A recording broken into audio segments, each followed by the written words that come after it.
El sol incendiaba el cielo serrano al unísono de las huacas clamando.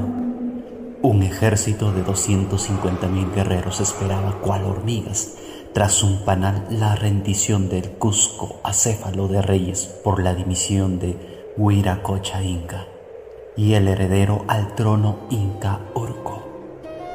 En lo alto, un joven y valiente Cusi Yupanqui se infundaba en armas para lo que sería la batalla que lo llevaría a convertirse en leyenda, en el que cambia el mundo. Enterados de tal osadía, los chancas marcharon desde múltiples flancos para asolar todo vestigio inca a su paso. Lo que el destino les tendría preparado no podrían haberlo previsto ni en la peor de sus pesadillas. Muy tarde advirtieron que al llegar al barrio conocido como Chocos Chacona, se encontrarían bajo el manto del terror de Chanancoriccoca, la decapitadora, quien liderando un enardecido tropel hizo retroceder hasta el más fiero invasor hacia el sur.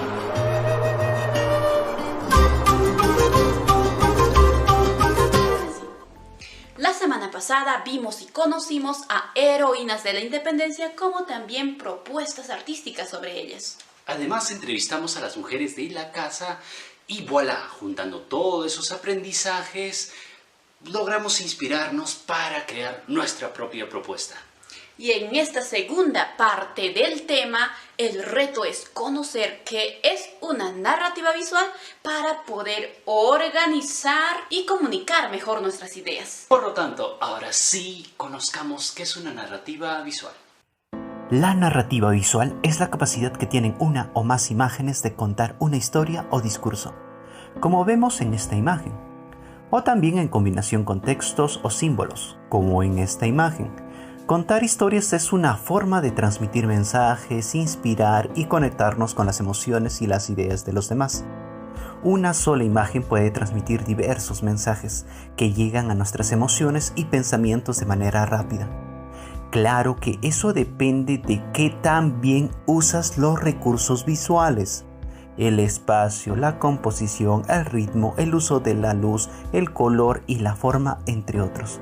Hablamos del espacio, que es el lugar donde se organizan los elementos visuales, es decir, donde se presenta y desarrolla el trabajo artístico donde dibujarás.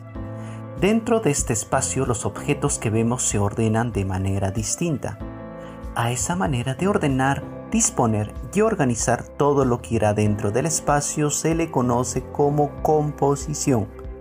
Como por ejemplo en esta imagen que ya vimos, el espacio es amplio y el autor solo utiliza la parte central para colocar al ratón atrapado, ya que necesita espacio para colocar más recursos para comunicar su mensaje.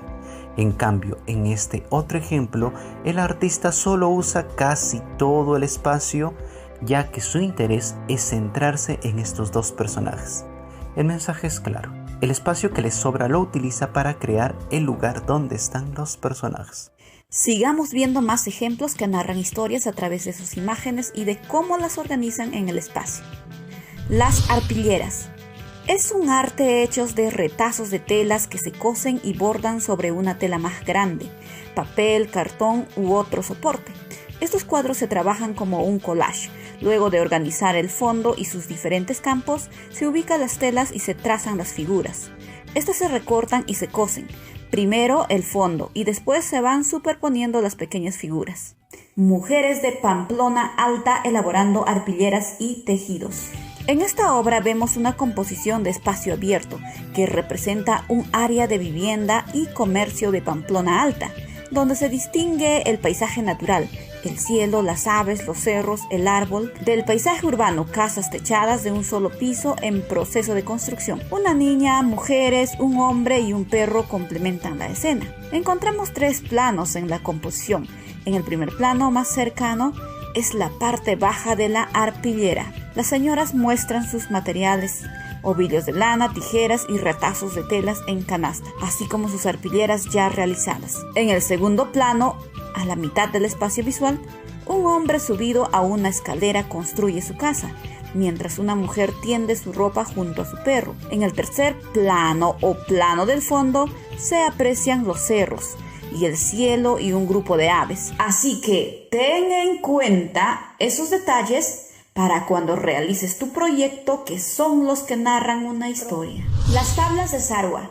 Es un arte tradicional muy popular de la localidad de Sarua, en Ayacucho, declarada Patrimonio Cultural de la Nación en el 2018 por el gobierno peruano. Ilustra diversas escenas familiares, costumbristas y mitológicas. Estos son plasmados primero en dibujo a lápiz y luego con pluma de gallina, utilizando tierras y tintes naturales sobre tablas de madera que pueden llegar a medir de 2 a 3 metros de largo. Se emplea generalmente la madera del árbol del molle o de eucalipto.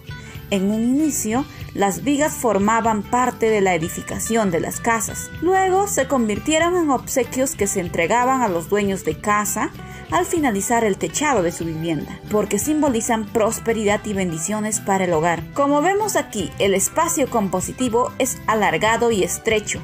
Narra historias a manera de viñetas, algo así como los cómics. En este caso se debe apreciar desde la zona baja de la tabla y terminar en espacios paisajísticos en la zona alta de la tabla. Las figuras son realistas y buscan representar a los personajes, principalmente por sus actividades más que por sus rasgos físicos.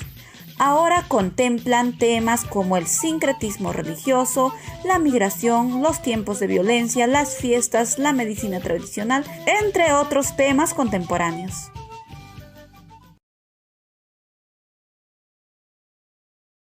Ahora, ¿qué tanto miras, Luigi? Sí, pues es de Mario. No había de Luigi. Ahora, ¿te recuerdas la idea que anotaste la semana pasada? Sobre la participación de las mujeres, cómo era en la sociedad antes y ahora. Por lo tanto, lo vamos a llevar a un cuadro comparativo, antes y ahora. O quizás tu docente te enviará un cuadro más organizativo como lo haremos nosotros. Ya tenemos ideas de cómo sería nuestra narrativa visual. Ahora, como pide el módulo, imaginemos cómo serían... Pero como imaginar no basta, ya que un rato me voy a imaginar cosas interesantes, pero luego me olvido. Por gusto me he imaginado, quizás ha habido cosas muy buenas.